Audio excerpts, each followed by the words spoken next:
Hi, നമുക്ക് easy ആയിട്ട് mutton കറി ഉണ്ടാക്കിയാലോ? ഞാൻ തേങ്ങാണ്ണയിലാണ് കേട്ടോ ഉണ്ടാക്കാൻ പോകുന്നത്. ഒരു 3 സവാള എടുത്തിട്ടുണ്ട്, കുറച്ച് വെളുത്തുള്ളി ഇഞ്ചിയും.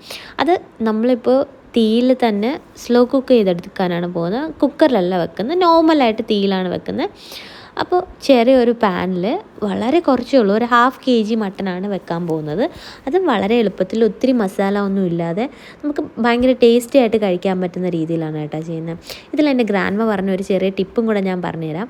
നമ്മൾ എണ്ണ ചൂടായിട്ട് നമ്മൾ നോർമൽ ഉള്ളി ഇടുമ്പോൾ പൊട്ടിത്തെറിക്കും അല്ലേ, അപ്പോൾ അത് വരാതിരിക്കാൻ വേണ്ടിയിട്ട് ഉള്ള ഒരു ടിപ്പാണ് കേട്ടോ. എൻ്റെ ഗ്രാൻഡ്മ എനിക്ക് കുഞ്ഞിലേ പറഞ്ഞു തന്നിട്ടുള്ളതാണ്. അപ്പോൾ നമ്മൾ ഇതിൽ ചെയ്യുന്നത് എന്താണെന്ന് വെച്ചാൽ, വെളിച്ചെണ്ണയാണ് എടുത്തിരിക്കുന്നത്. അപ്പം വെളിച്ചെണ്ണ ഒന്ന് ചൂടായി വരുമ്പോഴത്തേക്കും നമ്മൾ അതിലോട്ട് കുറച്ച് ഉപ്പിട്ട് കൊടുക്കും കേട്ടോ. സാധാരണ നമ്മുടെ ഉപ്പിട്ട് കൊടുക്കും. ഈ ഉപ്പിടുമ്പോൾ എന്താ സംഭവിക്കുന്നതെന്ന് വെച്ചാൽ, പിന്നെ നമ്മൾ ഉള്ളിയൊക്കെ ഇടുമ്പോൾ ഇത് പൊട്ടിത്തെറിക്കത്തില്ല. കാര്യം ഞാൻ തുറന്നു വെച്ചല്ലേ ഇപ്പോൾ ചെയ്യുന്നത്.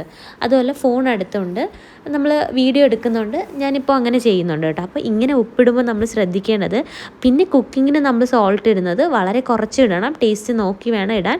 അപ്പോൾ നമ്മൾ സോൾട്ട് ഇട്ടു. പിന്നെ സാധാരണ നമ്മൾ ഈ മല്ലി, പട്ട, ഗ്രാമ്പു ഒക്കെ ഇടും, അത് വേണമെങ്കിൽ മാത്രം ഇട്ടാൽ മതി. ഞാൻ ഒത്തിരി സ്പൈസസ് ഇതിൽ യൂസ് ചെയ്യുന്നില്ല. കാര്യം ഓൾറെഡി ഞാൻ മട്ടൻ മാഗ്നേറ്റ് ചെയ്ത് വെച്ചിട്ടുണ്ട്. അതിന് ഞാൻ ഇട്ടേക്കുന്നത് പെപ്പറാണ്. ഞാൻ പറഞ്ഞുതരാം അതെന്തൊക്കെയാണെന്ന്. ആദ്യം നമ്മൾ വെളുത്തുള്ളി ഇഞ്ചിയും കൂടെ കുറച്ച് ചെറുതായിട്ട് മൂപ്പിച്ചെടുക്കും. നമ്മൾ മട്ടൻ മാഗ്നേറ്റ് ചെയ്ത് വെച്ചേക്കുന്നത് പെപ്പർ, സോൾട്ട്, മഞ്ഞൾപ്പൊടി, പിന്നെ ചില്ലി പൗഡറും കൂടെ ചേർത്താണ്. വേറെ ഒന്നും ഇതിൽ ആഡ് ചെയ്തിട്ടില്ല. നിങ്ങൾക്ക് പട്ട, ഗ്രാമ്പൂ ഒക്കെ വേണമെങ്കിൽ ആഡ് ചെയ്യാം. ഇതൊന്ന് മൂത്ത് വരുമ്പോൾ ഇതിലേക്ക് നമുക്ക് സവാള ചേർത്ത് കൊടുക്കാം. സവാള വലുതായിട്ട് വരാൻ അങ്ങനെ വെയിറ്റ് ചെയ്യേണ്ട കാര്യമൊന്നുമില്ല കേട്ടോ. ബിക്കോസ് എന്താണെന്ന് വെച്ചാൽ, നമ്മൾ നോർമൽ തീയിലല്ലേ വെക്കുന്നത്, കുക്കറിലല്ലല്ലോ വെക്കുന്നത്. അപ്പോൾ ജസ്റ്റ് അതിനെ ഒന്ന് പാനിലിട്ടൊന്ന് ചൂടാക്കിയിട്ട് നമുക്ക് ഇതിലോട്ട് മട്ടൻ ആഡ് ചെയ്ത് കൊടുക്കാം. അപ്പോൾ ഈ മട്ടൻ ആഡ് ചെയ്ത് കൊടുക്കുമ്പോൾ നമ്മൾ അതിലോട്ട് ചില്ലി ആഡ് ചെയ്യുന്നുണ്ട്. എങ്ങനെയാണ് നിങ്ങളുടെ സ്പൈസ് ലെവൽ അതനുസരിച്ച് നിങ്ങൾക്ക് പെപ്പറും ഈ മുളക്, പച്ചമുളകൊക്കെ ആഡ് ചെയ്യാവുന്നതാണ്. പിന്നെ ഈ പച്ചമുളക് ഇടുമ്പോൾ തന്നെ ഞാൻ ഇതിൻ്റെ കൂട്ടത്തിൽ തക്കാളി ആഡ് ചെയ്യുന്നുണ്ട്. കാര്യം നമ്മൾ കുക്കറിലല്ല വെക്കുന്നത്. അപ്പോൾ ഈ വേവിച്ച് മീറ്റ് എടുത്തിട്ടുള്ള പ്രോസസ്സിങ് അങ്ങനെയുള്ള ഒരു കാര്യമില്ല. ജസ്റ്റ് വെക്കുന്നു, എന്നിട്ട് ഞാൻ ഇതിലോട്ട് തക്കാളി ഇട്ട് കൊടുക്കും. ദെൻ നമ്മൾ മീറ്റ് ആഡ് ചെയ്ത് ഒന്ന് മിക്സ് ചെയ്ത് അടച്ച് വെച്ച് വേവിക്കുക, ഇത്രേ ഉള്ളൂ. പിന്നെ ഞാൻ എന്താ ചെയ്തതെന്ന് വെച്ചാൽ, നമുക്ക് ഇൻഡക്ഷൻ ബേസ് ഉണ്ടല്ലോ, അപ്പോൾ ഇൻഡക്ഷൻ ബേസിൽ 45 മിനിറ്റ്സ് സെറ്റ് ചെയ്ത് ചെറിയ വെള്ളത്തിൽ, വളരെ കുറച്ച്, ഒറ്റ ഗ്ലാസ് വെള്ളം മാത്രമേ ഞാൻ യൂസ് ചെയ്തിട്ടുള്ളൂ. ടെമ്പറേച്ചർ സെറ്റ് ചെയ്ത് സ്ലോ കുക്ക് ചെയ്തെടുത്ത മീറ്റാണ്, സ്ലോ കുക്ക് ചെയ്തെടുക്കാനാണ് നമ്മൾ പോകുന്നത്.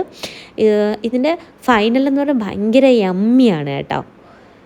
അപ്പോൾ ഇത് ഏകദേശം വെന്ത് വരുമ്പോൾ ഇങ്ങനെ വരും. ഞാൻ കുറച്ച് പൊട്ടറ്റോ ചേർത്തിട്ടുണ്ട്, അത് എൻ്റെ ഒരു ഇഷ്ടമാണ്. നിങ്ങൾക്കതില്ലാതെയും ചെയ്യാം. ഭയങ്കര രസത്തിന്, നമുക്ക് നല്ല ടേസ്റ്റിൽ നമുക്കിത് കഴിക്കാൻ പറ്റും കേട്ടോ. ഇത് കാപ്പിയുടെ കൂടെ ആണെങ്കിലും ചോറിൻ്റെ കൂടെ ആണെങ്കിലും ഒക്കെ വളരെ യമ്മിയായിട്ട് കഴിക്കാൻ പറ്റിയ മട്ടൻ ഡിഷാണ്.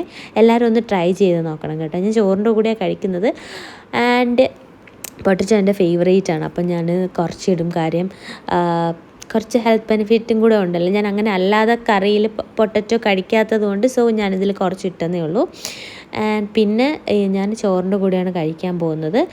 നോർമലി 2 പേരൊക്കെ ഉള്ള, അല്ലെങ്കിൽ സിംഗിളായിട്ട് നിൽക്കുന്നവർക്കൊക്കെ പെട്ടെന്ന് മീൻസ് 45 മിനിറ്റ്സ് എടുക്കും. എങ്കിൽ പോലും ഭയങ്കര യമ്മിയായിട്ട് ഒത്തിരി മസാല ഒന്നും ഇല്ലാതെ നമുക്ക് ഉണ്ടാക്കിയെടുക്കാൻ പറ്റുന്നതാണേ. ഞാനിപ്പോൾ ചോറിൻ്റെ കൂടെ കുറച്ച് ചമ്മന്തിയും, ഇത് ആൻറ്റി ഉണ്ടാക്കിയ പൊട്ടറ്റോ വിഴുക്കാണ് കേട്ടോ, അപ്പുറത്തെ വീട്ടിൽ. അപ്പോൾ ഇങ്ങനെയാണ് കഴിക്കാൻ പോകുന്നത്. കുറച്ച് വൈകിയാണ്, എങ്കിലും this is my first video. അതുകൊണ്ട് തന്നെ അതിൻ്റേതായ കുറേ പ്രശ്നങ്ങളും കാര്യങ്ങളും ഒക്കെ ഉണ്ട്. ഫോൺ അതിനിടയ്ക്ക് ഹീറ്റായി, whatever it is, എന്തായാലും കാണാൻ ഭയങ്കര യമ്മിയാണ്, കഴിക്കാനും ഭയങ്കര യമ്മിയാണ്. സോ എല്ലാവരും ട്രൈ ചെയ്ത് നോക്കണം. ഒത്തിരി സംഭവങ്ങളൊന്നും ഇല്ലാത്ത ഒരു ഈസി മട്ടൻ കറിയാണ്. സോ എല്ലാവർക്കും വീഡിയോ ഇഷ്ടപ്പെട്ടെന്ന് വിചാരിക്കുന്നു. Thank you, bye bye, take care, love you.